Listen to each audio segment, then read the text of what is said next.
My wife posted, "Finally leaving my controlling husband for my soulmate." I liked the post. Then I canceled her company credit cards and changed the business locks. Her soulmate ghosted when the money stopped.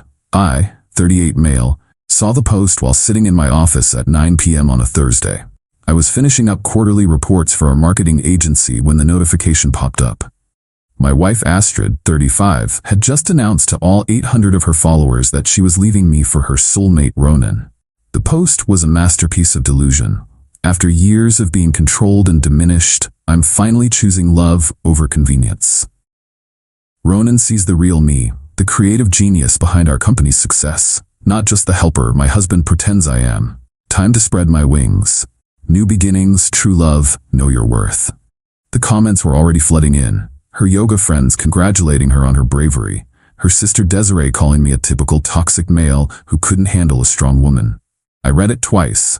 Then I liked it. Astrid texted me 30 seconds later, "Did you seriously just like my post about leaving you?" "Yeah, good for you. When are you moving out?"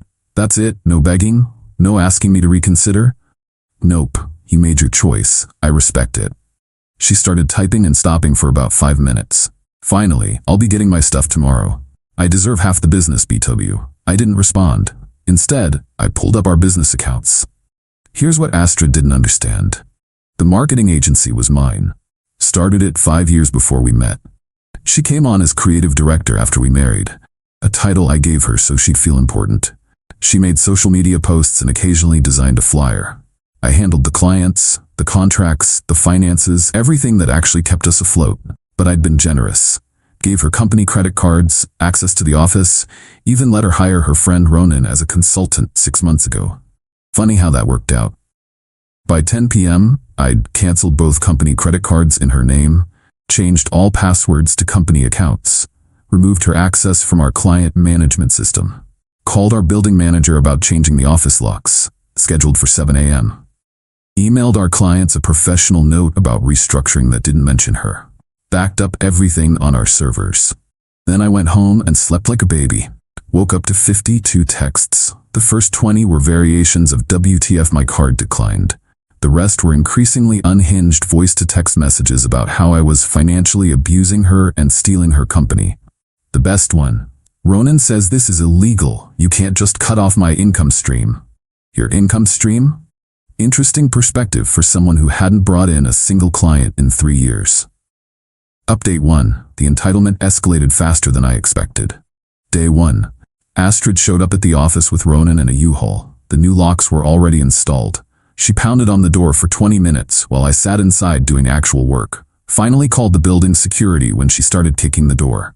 "This is my office," she screamed at the security guard. "Ma'am, you're not on the lease. Only Mr. Morrison." "I'm Mrs. Morrison." "According to your post, not for long," I called out through the door. Ronan tried to look intimidating. Hard to do when you're 5'7" and wearing a man bun. "You need to let her get her things, bro." Her things are in boxes in the lobby, everything personal. The desk, computer, and equipment belong to the company. Astrid grabbed the boxes and threw them back at the door.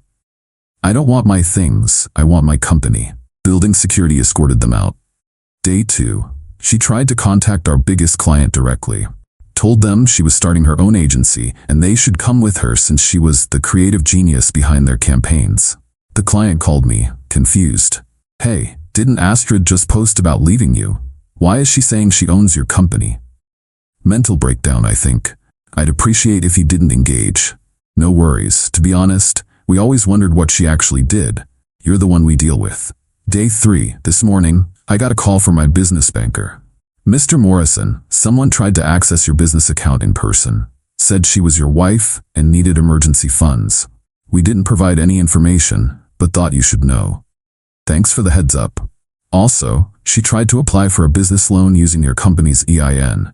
We flagged it as potential fraud. This afternoon, Astrid sent me an itemized bill. I'm not kidding. She actually invoiced me for 3 years of creative direction, $450,000, brand development, $75,000, emotional labor, 100, lost future earnings, $500,000, total $1,125,000. I replied with my own invoice. Office rent she never paid, $0 because she never had to. Salary she received while contributing nothing, $165,000. Company credit card personal charges. $47,832. Money paid to her consultant boyfriend. $36,000. Looks like you owe me $248,832. I'll take a check. She blocked my number. But the real comedy started when Ronan realized the money tree was dead. Update 2. Ronan started showing his true colors fast. According to Astrid's Instagram, yeah, she didn't block me there. Forgot I follow her from the company account. They were staying at his apartment. The aesthetic downgrade from our house to his studio was dramatic. She went from posting from our renovated kitchen to taking selfies in front of his PlayStation setup. But she kept up the facade. Love doesn't need luxury, just two souls connecting. Sure, Astrid. That's why you're holding a gas station coffee instead of your usual $8 oat milk latte. Then I got an unexpected call from Jerome, who owns the design firm next door to my office. Yo, your wife just came in here asking if we're hiring. Said she's a top-tier creative director with years of experience. What did you tell her?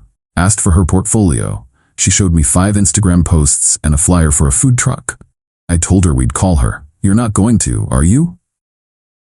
Hell no.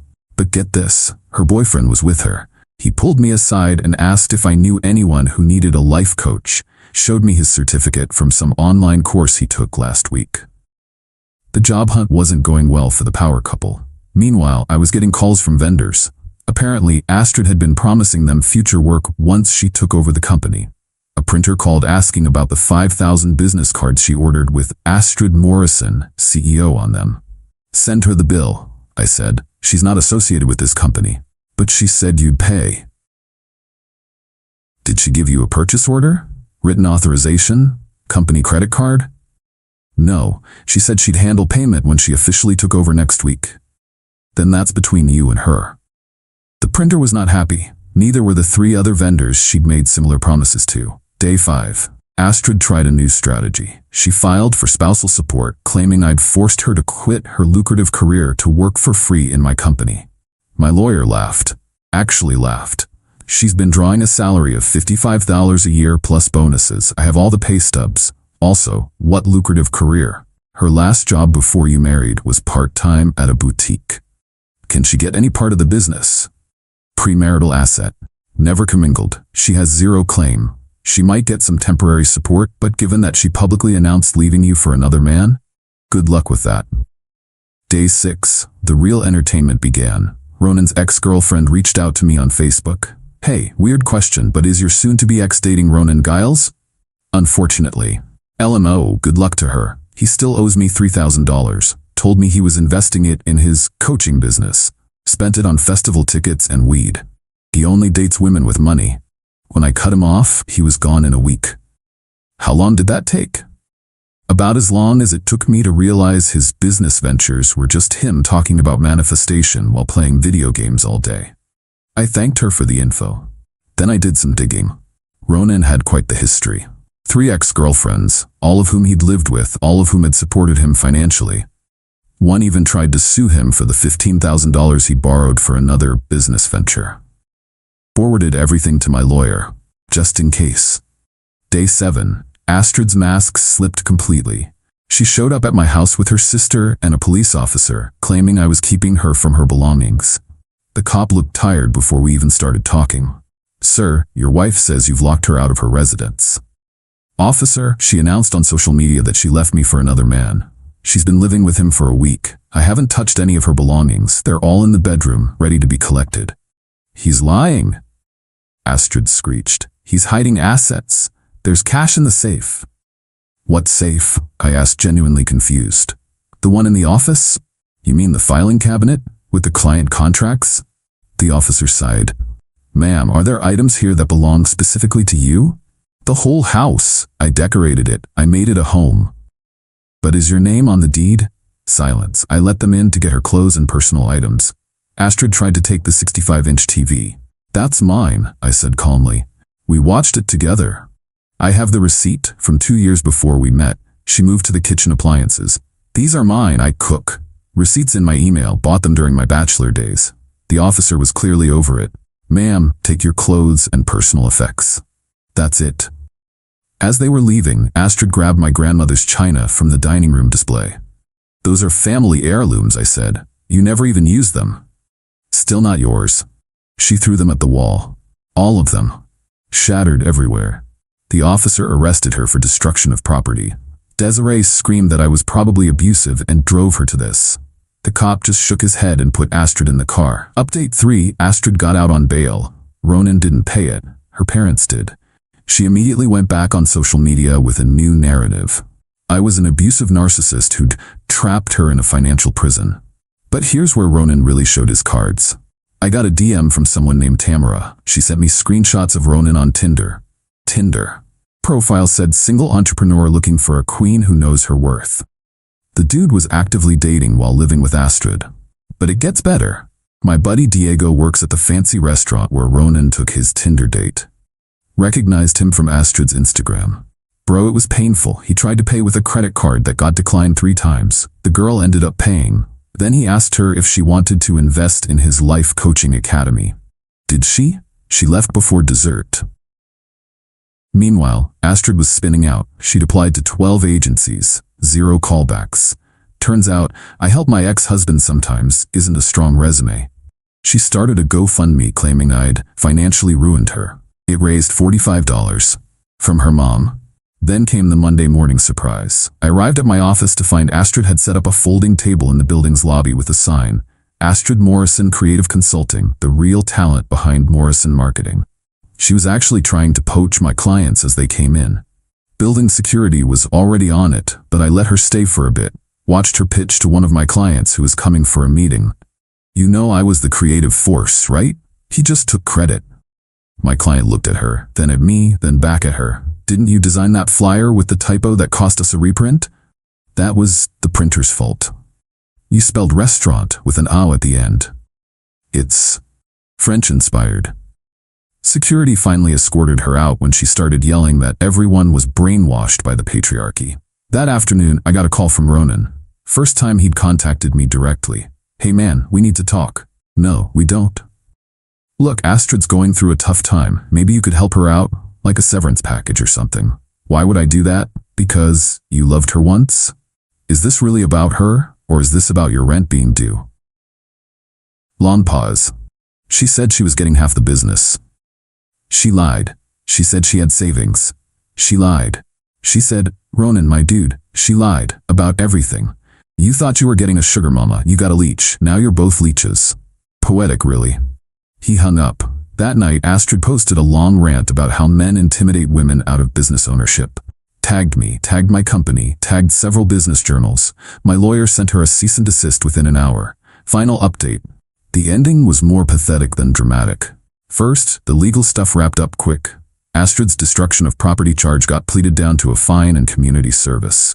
The divorce was straightforward. No kids, premarital business, clear evidence of adultery. She got 2 months of temporary support at $1,200 per month. That's it. But the real ending came from Ronan's ex, the one who'd warned me. She sent me one last screenshot. Ronan had texted her, "Hey babe, been thinking about us, made some mistakes, wanna grab coffee?" Timestamp. 3 days after Astrid's spousal support got approved for only $1,200. She forwarded it to Astrid with, "Your soulmate's looking for his next meal ticket." Astrid called me crying at 2 a.m. Actually crying. Not the performative tears from before, but actual sobbing. "He's been texting other women." "I know." "You know? Why didn't you tell me? Would you have believed me?" Silence. "He asked me to add him to my bank account, said it was for our future." "Did you?" I only have $3,000 left." "Did you or didn't you?" "Yeah." "Then you have $0 left, check your account." Frantic typing. Then a wail that probably woke her neighbors. "How did you know?" "Because that's what Ronan does. His ex told me everything. You picked a con artist to leave me for. Congrats." "Can you?" "No. You didn't even let me ask. You were going to ask for money. The answer is no. This is all your fault. If you hadn't cut me off." "Astrid, you announced to the world that you were leaving me. You destroyed my grandmother's china. You tried to steal my business. You made your choices. I'll be homeless.